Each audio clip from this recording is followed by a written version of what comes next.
Welcome to the Vinland Cemetery in Vinland, Kansas. As the cemetery marks its 150th anniversary, we are pleased to share some history about this tranquil spot where generations of Vinland residents rest in peace. The history of those buried here includes happy stories, young pioneer couples who raised large families and lived to be silver-haired seniors celebrating golden anniversaries, community members coming together to establish schools, churches, and social and cultural organizations, European immigrants who came here and made their contributions to the community.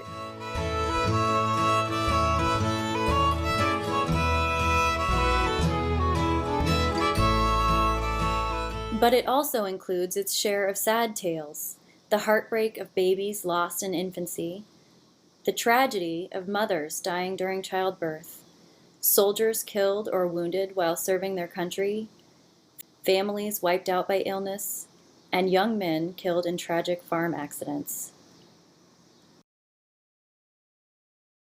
The area we know today as Vinland was initially identified as Coal Creek by settlers who took claims along the stream after the Kansas Territory was opened in 1854. After the railroad was completed through the Coal Creek Valley, a station and post office were established here in 1868, and the place was named Vinland after William E. Barnes's well-known vineyards and nursery. In time, a schoolhouse was built, other businesses joined Barnes, and churches were established as Vinland grew into a small village meeting the commercial and social needs of those living between Lawrence and Baldwin. In the earliest years, pioneers who died in this locale were buried on their farms or in cemeteries some distance away, such as the Dow Cemetery and the old cemetery south of Baldwin. Following the death of William A. Davis in May 1873, citizens met at the Vinland Schoolhouse to organize a cemetery association. An acre of land was donated by E. G. Johnson from the southwest corner of his farm, and an additional acre of land was purchased from him. The association received its charter in June 1873. In April 1874, a Lawrence newspaper reported that the citizens of Vinland were establishing a cemetery and families were invited to move the remains of loved ones to the new burying ground in Vinland. Initially, the Cemetery Association was supported by the sale of lots. In 1878, the price was $10 a lot and $5 for a half lot. The center of each cemetery section was designated by a sandstone marker with the section number carved into the top. Members of the community have devoted years of their lives keeping the Cemetery Association going for nearly 150 years. Volunteers have worked hard maintaining the cemetery and making improvements. One community member, Henry Chapman, donated cement planters shaped like tree stumps that are near the entrance. The cemetery archway at the main entrance was built in 1922, financed by Frank L. Varnum in memory of his parents. Also in 1922, an improvement club was formed to cooperate with the Cemetery Association in improving and beautifying the cemetery. One of their main projects was building the concrete shelter house. The club sponsored numerous fundraising events to pay for cemetery maintenance. The club existed 36 years, until 1958. The Vinland EHU took on planting and caring of flowers and trees as a community project from about 1969 through 1975. The Vinland Cemetery is the final resting place of many early pioneers. Their life stories are interwoven with the larger history of Douglas County and the state of Kansas. Nurseryman William E. Barnes is often thought of as the father of Vinland because he was involved in most of the community's early development. Although he was one of the first directors of the Cemetery Association and his name appears as a cemetery lot owner on an early map of the cemetery, for some reason, Barnes and his wife were buried at Oak Hill Cemetery in Lawrence. Many early settlers in Vinland were abolitionists who came to Kansas to help establish it as a free state and who participated in the Bleeding Kansas struggles. One of these was George Cutter, who took a claim in 1856 where the town of Vinland is now located. A family history says George was so often called upon to assist in resisting border ruffian invasion, he would accomplish but little on his farm. He built probably the first frame house at Vinland in 1858. In his house, the Coal Creek Library Association was established, and the books first kept here because he was the first librarian. Cutter also served as the first postmaster, and the post office was in this house. He served several years as a Douglas County commissioner. He met a tragic death at the age of 41 when he was crushed under a wagon when it overturned while fording the Wakarusa River. Speakers at his funeral include Kansas Governor Charles Robinson. The Roes were another family active in the abolitionist cause. Patriarch John Roe brought his large family from Canada to Vinland in May 1855. His obituary reads, "Coming to Kansas in her darkest hours, when the struggle between freedom and slavery had been transferred from the halls of Congress to the plains of Kansas, he gave to the cause of freedom an unwavering support, contributing largely by counsel, example, and by his means towards making Kansas a free state." According to his obituary, the Roes helped many fugitives traveling on the Underground Railroad. John Roe's 20-year-old son George was one of the Coal Creek boys who assisted John Brown at the Battle of Blackjack, and when George died 71 years later, he was the last surviving battle participant. The Roes helped establish many Vinland institutions, including the Coal Creek Library, the Vinland Grange, and the Grange Fair. Another one of the last survivors of the Battle of Blackjack was Frank B. Varnum. He had come to the Kansas Territory with his cousin George Cutter and their friend William E. Barnes, and the three took adjoining claims. Frank's farm was just east of where the Vinland High School was later built. When Varnum died in 1919, he was the next to the last charter member of the Vinland Grange.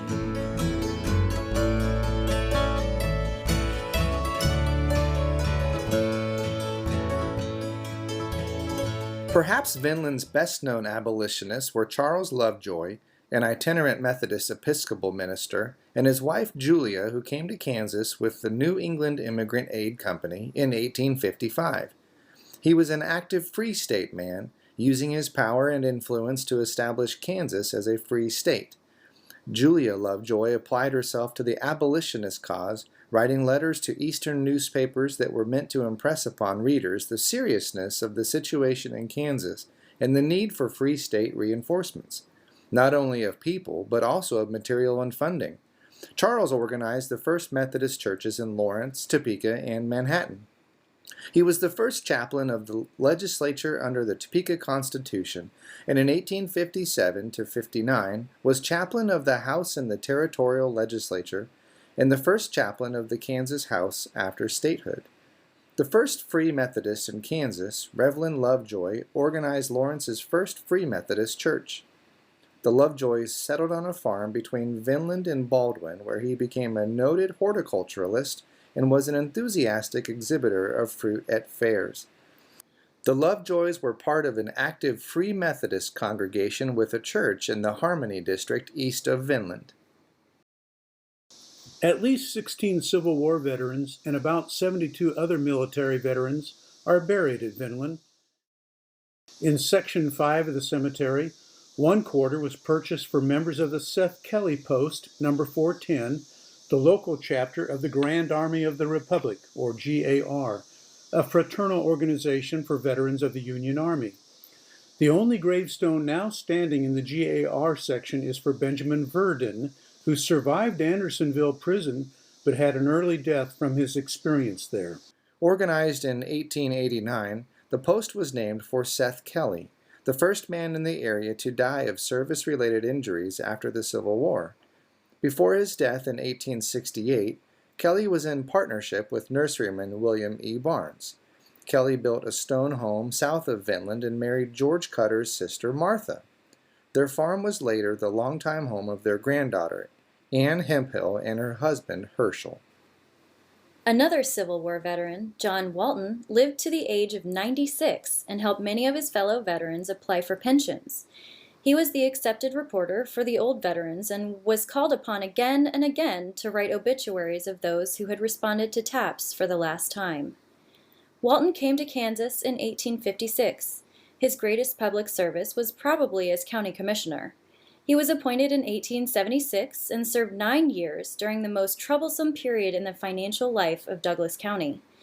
Trained in accounting, when many others had little education, he helped guide the county out from under a load of debt. According to his obituary, when he believed a thing to be right, he had the courage to defend his position successfully, even against great odds. After the Emancipation Proclamation, many formerly enslaved people made their way to Douglas County. Among them were David and Rebecca Harvey. Despite being penniless and illiterate, they toiled on land rented from Douglas County Sheriff Stephen Ogden at Blue Mound and scrimped to purchase their own small farm. They continued to buy land until their little farm had grown to 153 acres. Rebecca was beloved and respected in the community, where she participated in a racially mixed women's Methodist auxiliary and served as a midwife. David's obituary in 1893 read, quote, "The funeral was a large one and was a token of esteem on the part of the neighbors. They knew him and loved him for the intrinsic worth of the man, for the nobility of soul that arose above the flesh fetters and claimed immortality as a divine right of all mankind." End quote. David and Rebecca were determined their sons should be educated, and 3 of them graduated from the University of Kansas. After attending law school, Sherman became clerk of the district court in Lawrence. He also was a captain in the Spanish-American War. Frederick attended medical school and was a well-known Lawrence physician for 30 years and also a church leader.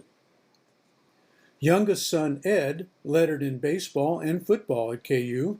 He was secretary to Congressman J.D. Bowersock before taking over the family farm. He was secretary of the Douglas County Farmers Institute and one of the most respected and successful farmers in the county. Rebecca and David Harvey are believed to be buried near their sons but have no grave markers. A determination to provide their children with a good education that led to profitable careers was often the proof of success for Vinland's farm families. John and Jerusha Pierce came to Kansas in 1876 so their children might have better opportunities. They raised 6 sons and 1 daughter, all of whom attended the University of Kansas and became successful and prominent in Douglas County. Hervey B. became superintendent of Haskell Institute.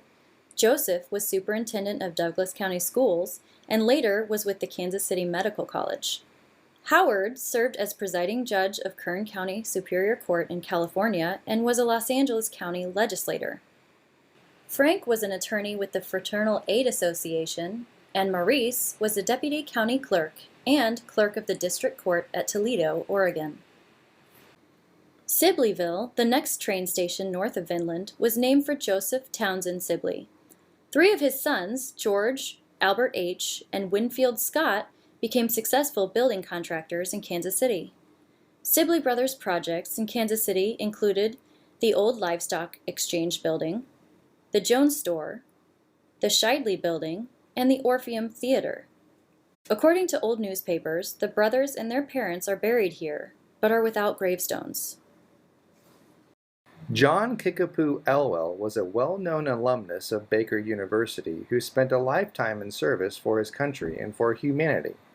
In 1898, he was American consul in Santiago de Cuba. He later served as private secretary to Red Cross founder Clara Barton.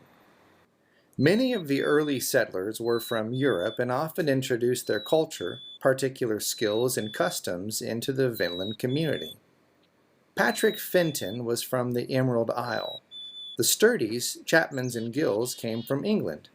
Scandinavians included the Ekmans, Olsons, Swansons, and Andersons.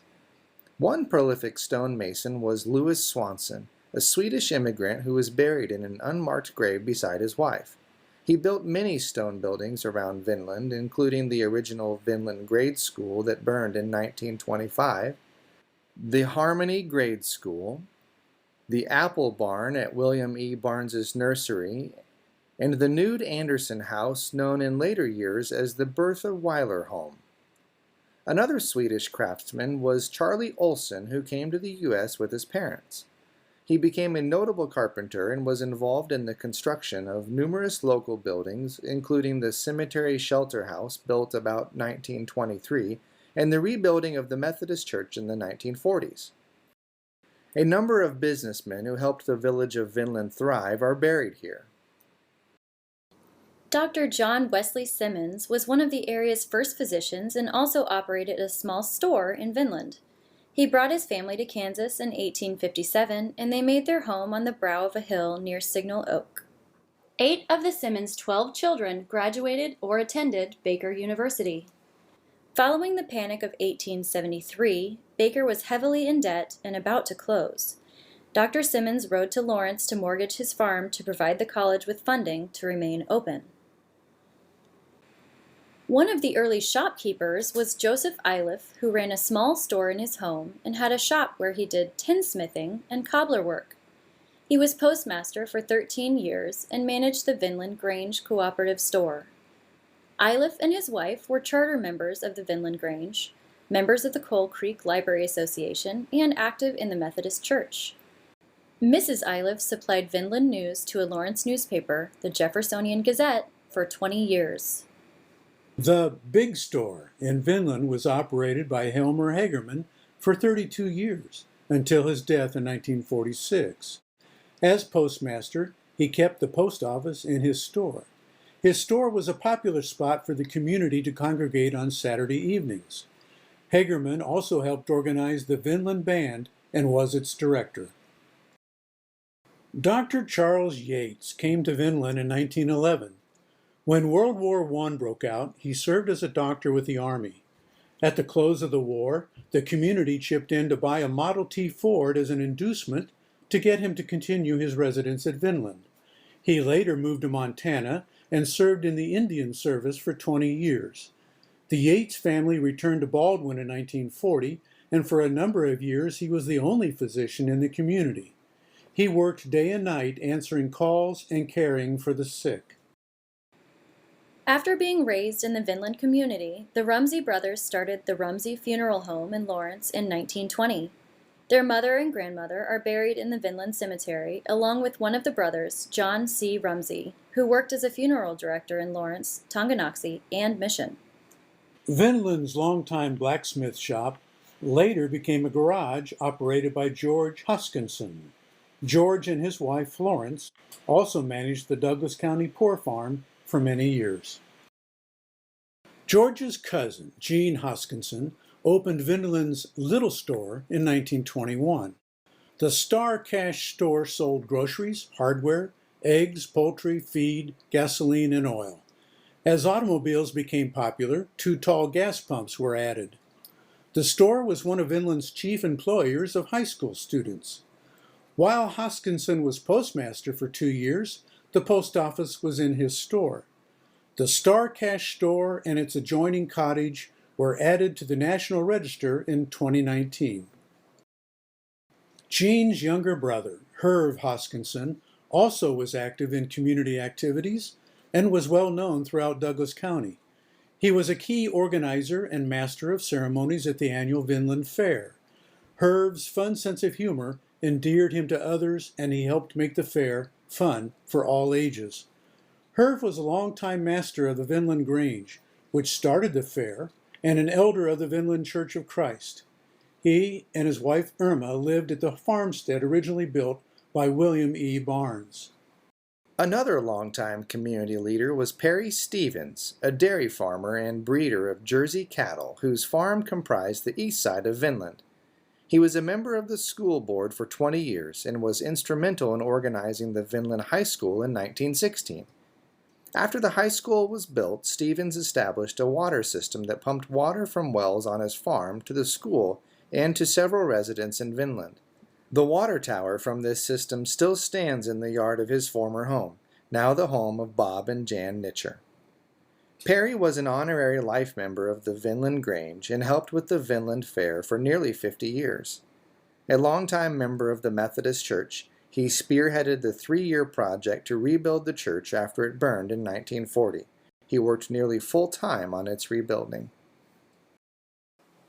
A Vinland business that continues today and is now more than 50 years old is the Vinland Valley Airport, established in 1969 by Delbert Cheney, a lifelong flying enthusiast.